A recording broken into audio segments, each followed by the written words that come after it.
નમસ્કાર વિદ્યાર્થી મિત્રો, તમારું સ્વાગત છે કે આર પટેલ્સ ગ્રુપ ટ્યુશનમાં ધોરણ 8થી 12 કોમર્સ, જેમાં આજે આપણે 11 કોમર્સમાં અર્થશાસ્ત્રમાં ચેપ્ટર 1નો આ બીજો વિડીયો જોવાનો છે.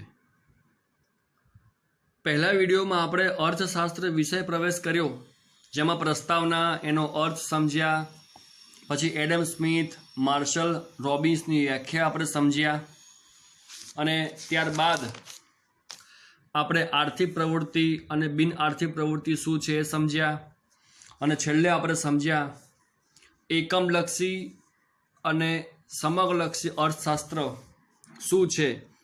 એમાં એકમલક્ષી એ નિદર્શ કહેવાય અને સમગ્રલક્ષી એ સમષ્ટિ કહેવાય. એ બધો આપણે અભ્યાસ ચેપ્ટર 1ના પહેલા વિડીયોમાં કર્યો. હવે આજે આપણે જોવાનું છે કે આર્થિક માહિતીની રજૂઆત કરવાની રીત કેટલી છે.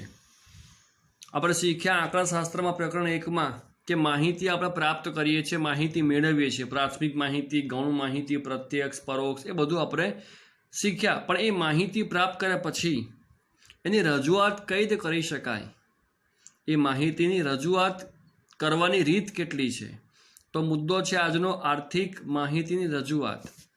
તો પહેલું છે ભાષા દ્વારા વર્ણનાત્મક રીતે, કે XYZ શાળામાં ધોરણ 10માં આટલા વિદ્યાર્થીઓ છે, જેમાંથી આટલા છોકરાઓ અને આટલી છોકરીઓ છે. એને કહેવાશે વર્ણનાત્મક રીતે, કે આપણે ભાષા દ્વારા ખાલી માહિતી આપીએ છીએ, જે માહિતી પ્રાપ્ત કરી છે આપણે આપીએ છીએ. કે આ વિસ્તારના કુલ 2000 લોકોમાંથી 1000 લોકો નોકરી કરે છે, બાકીના ધંધો કરે છે અને બાકીના વ્યવસાય કરે છે. આ કંપનીમાં આટલા કારીગરમાંથી આટલા પરણિત છે, આટલા અપરણિત છે, આટલાને ટ્રેનિંગ મળી છે, આટલા ટ્રેનિંગ લીધા વગરના છે. આ જે કંઈ માહિતી આપણે શબ્દોમાં કહીએ છીએ એને શું કહેવાશે? ભાષા દ્વારા વર્ણનાત્મક રીતે રજૂઆત કરવી. આ જે શબ્દ છે, આ વાક્ય તમે વાંચ્યું હશે અત્યાર સુધીમાં, પણ કંઈ ખબર નહીં પડી હોય. કારણ કે મેં કહ્યું એમ કે દરેક વિષયની એક અલગ આગવી ભાષા છે. તો આ એક ઇકોનોમિકની, અર્થશાસ્ત્રની અલગ ભાષા છે કે માંગ, કિંમત, પુરવઠો, જથ્થો, એ બધી એની અલગ ભાષા છે. જેમ આપણે એકાઉન્ટમાં શીખ્યા પારિભાષિક શબ્દો, એમ અર્થશાસ્ત્રમાં પણ શબ્દો છે બધા. તો આ વાક્ય અહીંયા ખોટું એ લોકોએ આપ્યું છે, કારણ કે આ વાક્ય ચેપ્ટર 2 તમે ભણો, ચેપ્ટર 3 ભણો, ત્યારબાદ તમે સમજાય. પણ છતાં ટેક્સ્ટ બુકમાં તમને આ વાક્ય આપ્યું છે, તો હું તમને માત્ર આ વાક્ય સમજાવું છું. આનું ડિટેલ માહિતી આપણે ચેપ્ટર 2માં જોઈશું. લખ્યું છે વસ્તુની કિંમતમાં ઘટાડો થાય તો માંગ વધે. મેં તો પણ શબ્દ ઇઝી બનાવ્યો છે. ટેક્સ્ટ બુકમાં શબ્દ અઘરો વાપર્યો છે કે માંગનું વિસ્તરણ થાય છે. હવે વિસ્તરણ તો તમે શીખ્યા ધોરણ 10માં કે 9માં કે 8માં ગણિતમાં આવતું હતું. તો માંગ વિસ્તરે એટલે શું? તો એ બધા અઘરા શબ્દો છે. ખરેખર તો આપણે એ શબ્દો વાપરવાના જ છે. આપણે જવાબમાં આપણે એ શબ્દો વાપરવાના છે. પણ શરૂઆતમાં આપણે સહેલા શબ્દોથી માહિતી પ્રાપ્ત કરીશું, એને ઓળખીશું અને ત્યારબાદ આપણે એ અઘરા શબ્દો વાપરીશું. પણ હાલ તમને આ સમજાવું છું કે વસ્તુની કિંમતમાં ઘટાડો થાય તો માંગનું વિસ્તરણ થાય, એટલે માંગ વધે છે. સીધી વસ્તુ છે. તમે કે વસ્તુ લેવા દુકાનમાં જાઓ અને એ વસ્તુની કિંમત વધી જાય, તો તમે હવે એ વસ્તુ નહીં ખરીદો, એની બદલીમાં બીજી કંપનીની વસ્તુ ખરીદવાનો પ્રયત્ન કરશો. તો શું કહેવાય? વસ્તુની કિંમત વધી તો તમે એની ડિમાન્ડ, એની માંગ ઓછી કરી દીધી. એનાથી ઊંધું કે જો એક વસ્તુની કિંમત ઘટી જાય તો તમે લેતા 2 નંગ, હવે તમે ખરીદશો 3 કે 4 નંગ. કેમ? કિંમત ઘટી છે તો માંગ તમે વધારશો. એક સિમ્પલ વાત કહી દો, સિમ્પલ. માની લો કે એક વસ્તુની કિંમત 5 રૂપિયા છે અને તમારી પાસે કુલ 20 રૂપિયા છે. હવે તમે રૂપિયા 20 લઈને દુકાનમાં વસ્તુ લેવા ગયા, તો એક વસ્તુની કિંમત 5 રૂપિયા હોવાથી તમને કુલ 4 વસ્તુ મળશે. બરાબર? 5 ચોક 20, એટલે 20 રૂપિયામાં 5 રૂપિયાવાળી 4 વસ્તુ તમે ખરીદશો. તો કિંમત 5 રૂપિયા છે તો તમે 4 વસ્તુ ખરીદો છો. પણ હવે તમે દુકાનમાં ફરી જાઓ છો બીજા દિવસે, તમારી પાસે ફરી 20 રૂપિયા જ છે, પણ હવે વસ્તુની કિંમત 5 નહીં 10 થઈ ગઈ છે. તો તમારા 20 રૂપિયામાં એ 10 રૂપિયાવાળી કેટલી વસ્તુ આવશે? માત્ર 2. 5 ભાવ હતો તો 4 વસ્તુ આવતી હતી, અને 10 ભાવ થયો તો માત્ર 2 વસ્તુ આવે છે. એટલે કિંમત વધી તો વસ્તુની ડિમાન્ડ ઘટી ગઈ. એનાથી ઊંધું, કિંમત ઘટે, 5ની જગ્યાએ ભાવ થઈ ગયો 2 રૂપિયા, તો હવે 20 રૂપિયામાં 2 રૂપિયાવાળી 10 વસ્તુ આવશે. 5 રૂપિયા ભાવ હતો તો 4 વસ્તુ આવતી હતી, અને 2 રૂપિયા ભાવ થઈ ગયો તો 10 વસ્તુ આવે છે. એટલે કિંમત ઘટી તો માંગ વધી. એટલે આ વસ્તુ એ દર્શાવે છે. આનો અભ્યાસ આપણે એ ચેપ્ટરમાં બહુ જ ઊંડાણપૂર્વક કરીશું, ત્યાં આપને બહુ મજા આવશે. પણ હાલ તમને આ શબ્દ, આ વાક્ય ટેક્સ્ટબુકમાં આપ્યું છે એટલે મેં મૂક્યું છે, અને તમને એ સમજાવી દીધું કે ભાવ ઘટી જાય તો વધુ વસ્તુ ગ્રાહક ખરીદે છે, અને ભાવ વધી જાય તો ઓછી વસ્તુ ખરીદે છે. એટલે આ વ્યસ્ત કહેવાય. જો આ ઘટે તો આ વધે, અને આ વધે તો આ ઘટે. આ વ્યસ્ત કહેવાય. એ બધું આપણે ડિટેલમાં ભણીશું, પણ હાલ આ વાક્ય ટેક્સ્ટબુકમાં આપ્યું હોવાથી મેં મૂક્યું છે. કારણ કે તમે ટેક્સ્ટબુકમાં વસ્તુ વાંચો અને હું અહીં ના લખું તો આપ કન્ફ્યુઝ થઈ જાઓ. એટલા માટે મેં પણ લખ્યું છે અને તમને સમજાવ્યું છે, પણ હાલ ઓછું જ્ઞાન તમને આપ્યું છે. તમારે હાલ જરૂર છે એટલું કે કિંમત ઘટે તો માંગ વધે. તો આ વર્ણનાત્મક થયું, ભાષા થઈ. હવે આ જ વાત મારે કહેવી છે બીજી રીતે. તો આર્થિક માહિતી રજૂઆતની બીજી રીત છે આંકડા દ્વારા.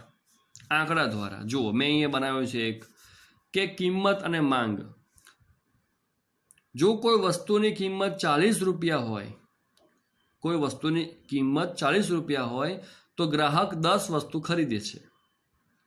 હવે કિંમત ઘટે છે, 40ની 30 થાય છે, તો હવે ગ્રાહક શું કરશે કે વધુ વસ્તુ ખરીદવા પ્રેરાશે. ચલો ભાવ ઘટી ગયો છે, હવે વધારે જ ખરીદી કરીએ, તો એ 20 નંગ ખરીદશે. ભાવ હજુ ઘટીને 20 થયો તો એ 30 નંગ ખરીદશે, અને ભાવ હજુ ઘટીને 10 થઈ ગયો તો હવે 40 નંગ ખરીદશે. તો જેમ જેમ ભાવ ઘટતો જાય છે એમ એમ ગ્રાહક વધુ વસ્તુ ખરીદવા પ્રેરાય છે. પણ આ એક સિમ્પલ ગણિત છે. દરેકમાં સાચું નથી પડતું. હવે તમે મીઠાઈ જે થેલી હોય, મીઠું એ લેવા ગયા હોય, અને તમને એમ કે હવે મીઠાનો ભાવ ઘટી ગયો છે, તો શું તમે 5 થેલી લઈને ઘેર આવશો? ના, જે જરૂર છે તમે એ જ ખરીદવાના છો. તો દરેક કિસ્સામાં આ સાચું પડતું નથી. તો આમાં પણ ઘણી મર્યાદાઓ છે. કયા કેસમાં સાચું પડે, કયા કેસમાં ખોટું પડે, મેં તમને અગાઉ કહ્યું તેમ એ બધું આપણે આગલા ચેપ્ટરમાં બહુ જ મજા આવશે એવો ટોપિક છે. તમને ખુદને મજા આવશે, કારણ કે આ તમને એમ લાગશે કે આ તો ચોપડીમાં ના આપ્યું તો પણ અમને ખબર પડે એવું છે. હવે અમે બજારમાં ગયા હોય તો આવું જ થાય. જેમ તમે હાલ વિચાર્યું ને કે ભાવ ઘટી જાય તો તમે વધુ વસ્તુ ખરીદો, એ સીધી વસ્તુ છે. એમાં કંઈ ટેક્સ્ટબુકમાં આપવું ક્યાં જરૂરી છે? તો એ બહુ ઇન્ટરેસ્ટિંગ ટોપિક છે બધા. એટલે અર્થશાસ્ત્રમાં તમને ખૂબ મજા આવવાની છે. એ આપણે આગલા ચેપ્ટરમાં શીખીશું. પણ હાલ આ જે વસ્તુ હતી, કિંમત ઘટે તો માંગ વધે, તો જો કિંમત જેમ જેમ ઘટે છે એમ જો માંગ વધે છે. તો આ હતું વર્ણનાત્મક દ્વારા શબ્દોમાં, વાક્યમાં, જ્યારે આ આંકડા દ્વારા મેં રજૂ કરી છે માહિતી. તો મારી પાસે જે માહિતી છે, આર્થિક માહિતી, એ રજૂ કરવાની 2 રીત છે. પહેલી વર્ણનાત્મક અને બીજી આંકડા, અને ત્રીજી પણ રીત છે આકૃતિ દ્વારા. હવે આ જ વસ્તુ મેં આંકડામાં આપી, હવે એ જ વસ્તુ હું તમને આકૃતિમાં આપું છું. જુઓ, તમારે અર્થશાસ્ત્રમાં આવા આલેખ બહુ આવશે, અને એ પણ એકદમ સરળ છે. જુઓ, આ કિંમત છે અને આ માંગ છે. 10, 20, 30, 40, 10, 20, 30, 40. શું શીખ્યા અહીંયા કે કિંમત 40 તો માંગ 10, કિંમત 40 તો માંગ 10. તો જુઓ, આ કિંમત 40 તો માંગ 10. હવે આ 10 અને 40 જો ક્યાં ભેગા થાય? તો કે અહીંયા. એટલે મેં અહીંયા એક ટપકું કર્યું છે. આપણે શીખ્યા બધા આલેખ ધોરણ 8, 9, 10માં. બસ એ જ આલેખની દ્રષ્ટિએ એ જ રીતથી મેં આ ટપકું લખ્યું છે. હવે શું કહે છે? કિંમત 30 તો માંગ 20. તો જુઓ, આ કિંમત 30 તો માંગ 20. આ બંને ક્યાં ભેગા થાય છે? તો કે અહીંયા. પછી જુઓ 20-30, કિંમત 20 તો માંગ 30, તો કિંમત 20 તો માંગ 30, જુઓ એ અહીં ભેગું થાય છે આ રીતે. અને છેલ્લે કિંમત 10 તો માંગ 40, એ અહીં ભેગું થાય છે. હવે આ ટપકાને હું જોઈન્ટ કરું છું તો આને કહેવાશે માંગ રેખા. આ બધી જ માહિતી ઊંડાણપૂર્વક આપણે આગળ શીખીશું, પણ હાલ તમને ખાલી સમજાવવા માટે એકદમ સિમ્પલ રીતથી સમજાવ્યું છે. ઉપર છેલ્લું તમને હાલ ખબર પડે એ રીતે કે આ કિંમત છે અને આ માંગ છે. આપણે આલેખની દ્રષ્ટિએ દર્શાવીએ, ધોરણ 8 નો 10માં શીખ્યા આલેખ, એમ દર્શાવીએ અને જોડીએ તો આ એક રેખા બને છે અને કહેવાશે માંગ રેખા. પછી આ કે આ શું દર્શાવે છે? માંગનું વિસ્તરણ ક્યાં થાય, સંકોચન ક્યાં થાય, માંગ ક્યાં વધે છે, ક્યાં ઘટે છે, ક્યાંથી શરૂ થાય, ક્યાં પૂરી થાય, એનો ઢાળ કેવો હોય છે, એ બધી માહિતી ઊંડાણપૂર્વક આપણે આગલા ચેપ્ટરમાં લઈશું. પણ હાલ ખાલી એટલું સમજી લઈએ આપણે કે કોઈ પણ માહિતી હોય એ રજૂ કરવાની 3 રીત છે. એક વર્ણનાત્મક એટલે કે ભાષા એટલે કે વાક્ય દ્વારા, આંકડા દ્વારા અને એના આલેખ દ્વારા. તો અભણ વ્યક્તિ હોય એને પણ અહીંથી જોઈને ખબર પડી જાય કે આ ગ્રાફ વધતો છે કે ઘટતો છે. તો આલેખનો ફાયદો એ છે કે જ્યાં માહિતી લેનાર જોનાર વ્યક્તિ સાક્ષર ન હોય, નિરક્ષર હોય, જેને બહુ ભણ્યા ના હોય તો પણ એ સમજી શકે છે. તમે જુઓ ક્રિકેટ મેચમાં તમે વચ્ચે વચ્ચે જોતા હશો તો એક ગ્રાફ જેવું આવતું હશે કે જેમાં આમ લખતા હશે અને વચ્ચે ટપકા કર્યા હશે. એ ટપકા એટલે વિકેટ પડી છે. અને ખાસ કરીને જ્યારે બીજી ટીમ બેટિંગ કરતી હોય ત્યારે ખાસ એ આલેખ આવશે કે પહેલી ટીમની બેટિંગ પતી ગઈ, એનો અલગ કલર હશે આખો આમ કરીને, અને બીજીનો અલગ કલર હશે. અને એ જે પહેલીનો જે ગ્રાફ છે એના કરતાં બીજીનો ગ્રાફ ઉપર હોય તો સમજી લો કે હાલ એ ટીમ જીતમાં છે હાલની દ્રષ્ટિએ, અને જો એના રન ઓછા થાય તો પાછો ગ્રાફ નીચે આવશે. તો આવી તમે એવા આલેખો મેચમાં જોયા હશે. તો એ ન ભણ્યા હોય તો પણ જોઈને ખ્યાલ આવે કે કોનો ગ્રાફ ઉપર જાય છે, એ ટીમ હાલ જીતમાં છે, અને ક્યાં ક્યાં વિકેટ પડી કઈ કઈ ઓવરમાં. અને અમુક વાર તમને એ આની જગ્યાએ સ્તંભ પણ આપ્યા હોય છે કે પહેલી ઓવરમાં તો કે આટલા રન, બીજીમાં આટલા. તો એ સ્તંભ પરથી પણ ખબર પડે કે જે સ્તંભ ઊંચો હોય એ ઓવરમાં વધુ રન આવ્યા છે. તો આ રીતે આંકડે કે માહિતી તમે આકૃતિ કે આલેખથી રજૂ કરો ને તો જોનારને વધુ સરળતા રહે છે. તો આ 3 રીત હતી આર્થિક માહિતીની રજૂઆતની. આપણે જે આંકડે કે માહિતીની રજૂઆત જોઈ, હવે એનું મહત્ત્વ સમજીએ કે એ માહિતી કેટલી મહત્ત્વની છે. એટલે આજનો હવે એનો મુદ્દો છે આંકડા કે માહિતીનું મહત્ત્વ. તો પહેલું મહત્ત્વ એ છે કે સિદ્ધાંતોની આધારભૂતતામાં વધારો થાય છે. આધારભૂતતા એટલે શું? તો 2 ચલ વચ્ચેનો સંબંધ છે. ધોરણ 12માં તમારે સ્ટેટમાં 2 ચેપ્ટર આવશે, સહસંબંધ અને નિયત સંબંધ. તો એ દર્શાવે છે 2 ચલ વચ્ચેનો સંબંધ. એટલે શું? 2 ચલ, આપણે હાલ વાત કરી કિંમત અને માંગ, કે એમની વચ્ચે સંબંધ છે કે કિંમત ઘટે છે ત્યારે માંગ વધતી જાય છે. આપણે હાલ આલેખમાં પણ જોયું, કોષ્ટકમાં પણ જોયું. અને એ પણ સમજે કે કિંમત વધે તો માંગ ઘટે છે અને કિંમત ઘટે તો માંગ વધે છે. તો આ એનો સંબંધ છે 2 ચલ વચ્ચેનો, કિંમત અને માંગ વચ્ચેનો સંબંધ છે. એ જ પ્રમાણે વરસાદ અને ખેત ઉત્પાદન. તો જેમ વરસાદ વધે સારો થાય એમ ખેતી પણ સારી થાય. જ્યાં સિંચાઈ સગવડ ના હોય તેની વાત છે, અને જ્યાં વરસાદ ઓછો હોય ત્યાં ખેતીનું ઉત્પાદન પણ ઓછું થાય છે. તો એ 2 વચ્ચે સંબંધ છે. તો એ 2 ચલ એકબીજા પર આધારિત છે. એ બંને ચલ એકબીજા પર આધારિત છે. જેમ કે તમારી વાત કરીએ તો મહેનત અને માર્ક. તમારી મહેનત વધુ હશે તો માર્ક સારા આવશે, અને મહેનત ઓછી હશે તો માર્ક્સ ઓછા આવશે. તો એ 2 વચ્ચે પણ સંબંધ છે. તો આ રીતે આપણી આસપાસ ઘણા બધા આવા 2 ચલ હશે જેમની વચ્ચે આવો સંબંધ હશે કે એકનો આધાર બીજા ઉપર પડતો હોય, એકની અસર બીજા ઉપર પડતી હશે.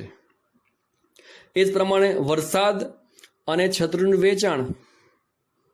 વરસાદ વધે તો છત્રીનું વેચાણ વધશે, અને વરસાદ નહીં પડે તો છત્રી નવી ખરીદવા કોઈ નીકળશે નહીં. આમ તમે તમારી આસપાસના ઘણા બધા આવા ચલ શોધજો અને લિસ્ટ બનાવજો અને મને વોટ્સઅપમાં મોકલજો કે તમે આટલા ચલ શોધ્યા છે. એ ટેક્સ્ટબુકમાં કે નવનીતમાં ન હોવા જોઈએ, તમારા પોતાના હોવા જોઈએ. સર્જનાત્મક કહેવાય ને, ક્રિએટિવિટી. તમે જેટલા ક્રિએટિવ બનશો એટલું આપ વધુ શીખી શકશો. કોમર્સનું નામ જ છે ક્રિએટિવ. મેં નામ પાડ્યું છે કોમર્સનું. Commerce means creativity. તમારામાં કંઈક અલગ હોવું જોઈએ તો જ લોકો તમને સાંભળશે, તમારા પાસેથી કંઈક શીખશે. તો આવા ઘણા બધા ચલ છે. હું જે હાલ બોલી રહ્યો છું એ ટેક્સ્ટબુકમાં છે. જેમ કે વરસાદની છત્રી એ ટેક્સ્ટબુકમાં નથી, એ મેં તમને હાલ બનાવીને તમને સમજાવ્યું. એમ તમે પણ ઘણા બધા આવા ચલ સમજાવજો. મેં તમે કહ્યું મહેનત અને માર્ક્સ, એ પણ ટેક્સ્ટબુકમાં ક્યાંય છે નહીં, એ મેં હાલ બનાવીને તમને સમજાવ્યું. એમ તમે પણ આ રીતે બધા ચલ બનાવજો અને એમની વચ્ચે કયો સંબંધ છે એ શોધજો. જેમ કે જુઓ, કિંમત અને માંગ વચ્ચે વ્યસ્ત સંબંધ છે. કેમ? કારણ કિંમત ઘટે છે તો સામે માંગ વધે છે, ઊંધું થાય છે બંનેમાં. પછી વરસાદ ને ખેતીમાં સંબંધ સીધો છે. કેમ? વરસાદ વધે તો ખેતી વધે છે. એ રીતે મહેનત અને માર્ક્સમાં પણ સંબંધ સીધો જ છે. પણ હવે એમ વિચારો કે મોબાઈલમાં ભણવા સિવાયની પ્રવૃત્તિ અને તમારો અભ્યાસ, આ બંને વચ્ચે વ્યસ્ત સંબંધ છે. કેમ? તમે મોબાઈલમાં ભણવા સિવાયની પ્રવૃત્તિ જેમ વધારે કરશો એમ તમારો અભ્યાસ ઓછો બનશે, અને જેમ તમે મોબાઈલમાં ભણવા સિવાયની પ્રવૃત્તિ ઓછી કરશો એમ તમારો અભ્યાસ વધશે. તો આ પણ ટેક્સ્ટબુક ક્યાંય છે નહીં ટેક્સ્ટબુકમાં. આ મેં હાલ બનાવ્યું તમારા માટે. એમ તમે પણ આવા ઘણા બધા ચલો બનાવજો અને લખજો સામે કે કયો સંબંધ છે, સીધો સંબંધ કે વ્યસ્ત સંબંધ છે. આવું ક્રિએટિવ વિચારવાથી તમારું મગજ વિકસશે. કોમર્સમાં ટેક્સ્ટબુકનું બેઠું લખવું એ તો પુસ્તકનું જ્ઞાન થઈ ગયું. મેં કહ્યું કોમર્સ પુસ્તકમાં કેદ નથી, એ આસપાસ બધા જીવંત છે. રોજ નવી નવી પ્રવૃત્તિઓથી કોમર્સ ઉત્પન્ન થતું રહે છે અને આ પ્રક્રિયા અનંત ચાલતી રહેવાની છે. તો તમારે પણ ક્રિએટિવ બનવું પડશે અને આવા બધા ચલ શોધજો. તો તમારું જે મગજ છે કોમર્સની દિશામાં ઢળી જશે, તો આપ ઘણું બધું જાતે વિચારી શકશો. બીજું મહત્વ છે દશા અને દિશાના વલણ જાણવા માટે. હવે જુઓ, તમારા માર્ક્સ જે હોય માર્કશીટમાં જે આવ્યા હોય વાર્ષિક પરીક્ષાના કે ફર્સ્ટ ટેસ્ટના, આમાં જે કુલ સરવાળો હોય, બધા વિષયનો જે સરવાળો હોય છે એ ધારો કે 700માંથી 580 છે અથવા 1000માંથી 900 આસપાસ છે, જે કંઈ છે એ સરવાળો છે. એમાં દરેક વિષયનું યોગદાન છે. કોઈક વિષયમાં 80 આવ્યા હોય, કોઈકમાં 90 આવ્યા હોય, કોઈકમાં 55 હોય, કોઈકમાં 75 હોય. તો દરેક વિષયનું અલગ અલગ યોગદાન છે. પણ એમાં સૌથી ઓછું યોગદાન કયા વિષયનું છે એ તમે જોઈ શકો છો કે સૌથી ઓછા માર્ક્સ તમારા કયા વિષયમાં આવ્યા છે. જો એમાં વધુ આવી ગયા હોત તો મારા ટકા આટલા વધી જાત, એમ તમને વિચાર તરત આવે. અને સૌથી વધુ હિસ્સો કોનો છે? તો તમારો જે ફેવરેટ સબ્જેક્ટ હશે, જે આપને બહુ જ ફાવતો હશે, એનો હિસ્સો વધુ હશે, તમારા એના માર્ક્સ વધારે હશે. તો આ રીતે દેશમાં પણ જે દેશની કુલ આવક થાય છે, એ કુલ આવકમાં ખેતીનો હિસ્સો કેટલો, ધંધા રોજગારનો હિસ્સો કેટલો, ઉદ્યોગનો હિસ્સો કેટલો, સેવાનો હિસ્સો કેટલો, કારણ કે એ બધાનો સરવાળો રાષ્ટ્રીય આવક કહેવાય. તો આ રીતે દશા અને દિશા જાણી શકાય છે કે ભારતની દશા અને દિશા બંને શું છે. તો આપણો દેશ ખેતી પ્રધાન દેશ છે અને ભારતની આયાત વધે. હવે આયાત નિકાસ શબ્દ તમારા માટે આમ નવા છે અને આમ જૂના પણ છે. તો આયાત એટલે શું? કે ભારત દેશ અન્ય દેશમાંથી ખરીદી કરે એને આયાત કહેવાય. અને નિકાસ એટલે ભારત દેશ અન્ય દેશમાં વસ્તુ વેચે અને નિકાસ કહેવાય. તો જેમ નિકાસ વધે ને એમ દેશ માટે સારું કહેવાય. એટલા વિદેશી પૈસા, વિદેશી હુંડિયામણ ભારતમાં આવશે. તો ભારતની દશા અને દિશા વધી રહી ઘટી રહી છે એનો આપણને ખ્યાલ આવશે. આ રીતે ભારતમાં રાષ્ટ્રીય આવકમાં ખેતીનું પ્રમાણ કેટલું છે, ભારતની આયાત વધી કે ઘટી, નિકાસ વધી કે ઘટી, મોંઘવારી વધી કે ઘટી, આ બધા આંકડા પરથી ભારતની દશા અને દિશા બંને જાણી શકાય છે. જેમ તમારી માર્કશીટ પરથી તમારો અભ્યાસ કેવો છે જાણી શકાય છે, એ જ રીતે. ત્રીજું મહત્વ છે તુલનાત્મક અભ્યાસ માટે. તુલના, સરખામણી કરવી. ધોરણ 8માં તમારા ટકા કેટલા હતા અને ધોરણ 10માં કેટલા આવ્યા, અથવા ધોરણ 10માં ફર્સ્ટ ટેસ્ટમાં કેટલા હતા અને સેકન્ડ ટેસ્ટમાં કેટલા આવ્યા. તો તમે તુલના કરી શકો છો કે તમારા ટકામાં વધારો આવ્યો કે ઘટાડો આવ્યો. બે મિત્રો હોય, સાથે ભણતા હોય, એક ટ્યુશન હોય, એક જ સ્કૂલ હોય, જોડે જ વાંચતા હોય, અને તો પણ બંનેના માર્ક્સ સરખા હો તો સરખા નથી હોતા, થોડોક ફરક હોય છે. તો એ પણ તુલના થઈ શકે કે એક વધ્યો અને બીજો ઘટ્યો. તો ભારતની વાત કરીએ તો ભારતમાં પણ 1951માં નફો જે હતો, 1971માં, 1991માં, 1990માં, 2000માં, 2012માં, 2014માં, આ બધા વર્ષમાં નફો કેટલો હતો, દેશની આવક કેટલી હતી ને હાલ કેટલી છે, તો આપણે તુલના કરી શકીએ કે હાલ દેશ ગયા વર્ષ કરતાં, પાછલા વર્ષો કરતાં આગળ વધી રહ્યો છે કે ત્યાં છે કે ઘટી રહ્યો છે. તો આ રીતે આપણે તુલના પણ કરી શકીએ છીએ કે ગયા વર્ષની સરખામણીએ વર્તમાન વર્ષમાં આપણા દેશની આવક વધી કે ઘટી, મોંઘવારી વધી કે ઘટી, ગરીબી વધી કે ઘટી, બેરોજગારી વધી કે ઘટી, આ બધી તુલના આપણે કરી શકીએ છીએ આંકડાકીય માહિતી હોય તો આ તુલના ખાસ કરવી જ જોઈએ. અને તુલના હંમેશા પોતાની હોવી જોઈએ. મેં કહ્યું કે બે મિત્રો જોડે વાંચતા હોય, એમના માર્ક્સ સરખા હોય, એવી તુલના ન હોવી જોઈએ. કારણ કે દરેકના મગજ, દરેકની વિચારસરણી સરખી ન હોય તો માર્ક્સમાં તફાવત હોઈ શકે છે. પણ પોતાના માર્ક્સ ખાસ સરખા હોય કે મારી ગઈ પરીક્ષામાં આટલા હતા, આ પરીક્ષામાં આટલા ઓછા કેમ આવ્યા, તો એનું કારણ શોધો અને વધારવાનો પ્રયત્ન કરો. એમ દેશમાં પણ ભારત દેશ કરતાં અન્ય દેશ કેટલો આગળ છે એ જોવા કરતાં ભારતમાં ગયા વર્ષ કરતાં આ વર્ષે કેટલો વધારો થયો, ઘટાડો થયો, એનું ખાસ મૂલ્યાંકન થવું જોઈએ. એ ત્યારે જ થાય જ્યારે આંકડાકીય માહિતી સચોટ હોય તો આંકડાકીય માહિતીનું એ પણ મહત્ત્વ છે કે આપણે જાણી શકીએ કે હાલ આપણો દેશ પ્રગતિ કરી રહ્યો છે કે અધોગતિ. અને ચોથું મહત્ત્વ છે સંક્ષિપ્તમાં રજૂઆત માટે. આપણે આંકડાશાસ્ત્રમાં પ્રકરણ 2માં જોયું કે દાખલા કોષ્ટકના હતા. તેમાં માહિતી રકમ જુઓ, રકમ હતી 4 કે 5 લીટીની, મોટો ફકરા હતા. પણ જ્યારે આપણે એ જ માહિતીને રજૂ કરી કોષ્ટકમાં, તો કોષ્ટકમાં કેવું મસ્ત સમજાયું, સરસ લખાઈ જાય કે ભાઈ આ વર્ષમાં આટલા કારીગરમાં આટલા હતા પરણિત, આટલા અપરણિત, આટલા પુરુષો, આટલા સ્ત્રીઓ, આ કોલેજમાં આટલા વાણિજ્યમાં, આટલા વિજ્ઞાનમાં, આટલા છોકરાઓ, આટલી છોકરીઓ. એ બધી માહિતી જ્યારે ફકરામાં આપી હતી ત્યારે લાગતી હતી આપણે અટપટી, કંટાળાજનક. પણ જ્યારે લાંબુ વર્ણન હતું, પણ જ્યારે એ લાંબા વર્ણનને આપણે કોષ્ટકમાં રજૂ કરી તો આરામથી સમજી શકતા હતા કે કઈ વસ્તુ ક્યાં છે. એ જ પ્રમાણે હાલ આપણે જોયું કે આંકડાકીય માહિતી રજૂઆત કરવાની જે ત્રીજી રીત છે, આકૃતિની રીત. પહેલી હતી ભાષાકીય વર્ણનાત્મક, બીજી આંકડાકીય, ત્રીજી આલેખની. તો મેં આપને ત્યારે પણ કહ્યું હતું કે આલેખમાં કેવું કે જે વ્યક્તિ અભણ હોય, ન ભણ્યા હોય, એ પણ માહિતી આરામથી સમજી શકે છે. એટલે લાંબુ વર્ણન કરતાં ટૂંકી આંકડાકીય માહિતી આલેખમાં દર્શાવી શકાય છે. અને આલેખમાં રજૂઆત એકદમ સરળ બની જાય છે અને દરેક વ્યક્તિએ સમજી પણ શકે છે. હવે નવો મુદ્દો છે આંકડાકીય માહિતીને આલેખમાં રજૂ કરતી વખતે ધ્યાનમાં રાખવાની બાબતો. કે આપણે જે આલેખ દોર્યો હમણાં, એ તો બહુ નાનો આલેખ હતો. બીજા આલેખ ઘણા આવશે, જેમ કે સ્તંભ આકૃતિ છે, પાસની આકૃતિ છે, વૃત્તાંશ આકૃતિ છે, એ બધું તમારે સ્ટેટમાં આવશે.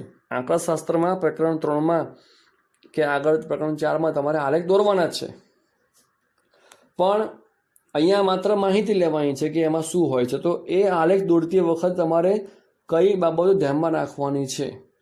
તો પહેલી વસ્તુ છે વિશ્વસનીય પ્રાપ્તિ સ્થાન.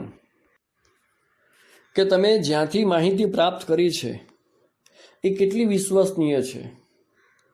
જેમ કે ભારતની આર્થિક સ્થિતિ જાણવી હોય, આર્થિક સ્થિતિ, તો એ માટે તમે જે માહિતી લો છો એ ક્યાંથી, રાષ્ટ્રીય સર્વે છે, વિશ્વ બેંકનો રિપોર્ટ છે, કેન્દ્ર સરકારની વેબસાઇટ પરથી માહિતી લીધી છે, તમે એ માહિતી ક્યાંથી પ્રાપ્ત કરી છે, એ કેટલું વિશ્વસનીય છે, ખાસ જોવું જરૂરી છે. આપણે આગળ શીખ્યા હતા સ્ટેટમાં કે પ્રાથમિક માહિતી અને ગૌણ માહિતી.